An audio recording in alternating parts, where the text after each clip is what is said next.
Catalonia's ousted president and several members of his deposed cabinet fled to Belgium hours before Spain's Attorney General asked for charges of rebellion, sedition and misuse of public funds to be brought against them over their decision to declare independence last week. Shortly after the possible charges were announced on Monday, Spanish media reported that Carles Puigdemont and 5 of his former ministers had driven to Marseille and then caught a flight to Brussels. Puigdemont's presence in Belgium was confirmed on Monday night. On Tuesday morning, a Belgian lawyer acting for the sacked leader said he would give a news conference at 12:30 p.m. 11:30 a.m. Greenwich Mean Time. Paul Becker told Reuters Puigdemont was considering seeking asylum but it was not certain. "We have not yet decided yet.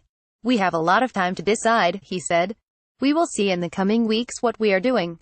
There was also speculation that the Catalans could be intending to set up a government in exile.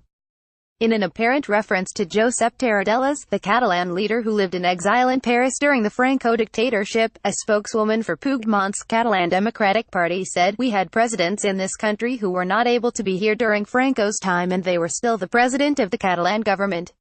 Over the weekend, Belgium's immigration minister suggested that Puigdemont could be offered asylum in the country. "It's not unrealistic, looking at the current situation." Theo Franken, a member of the Flemish separatist N-VA party, told the Flemish-language broadcaster VTM on Saturday.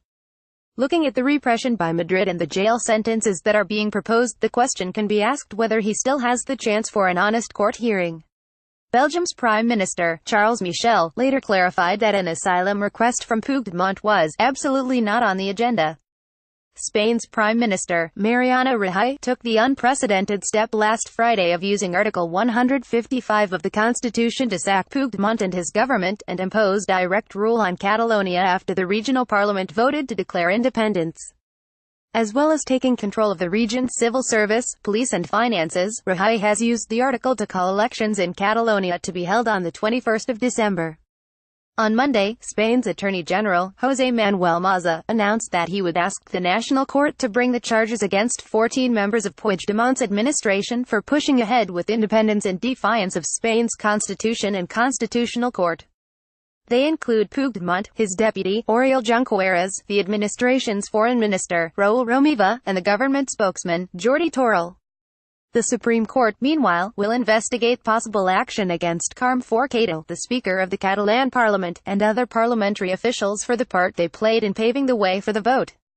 Maza said the charges were being sought because their actions over the past 2 years have produced an institutional crisis that culminated with the unilateral declaration of independence made with total contempt for our constitution on the 27th of October. Under Spain's legal system, his request will go before judges for consideration.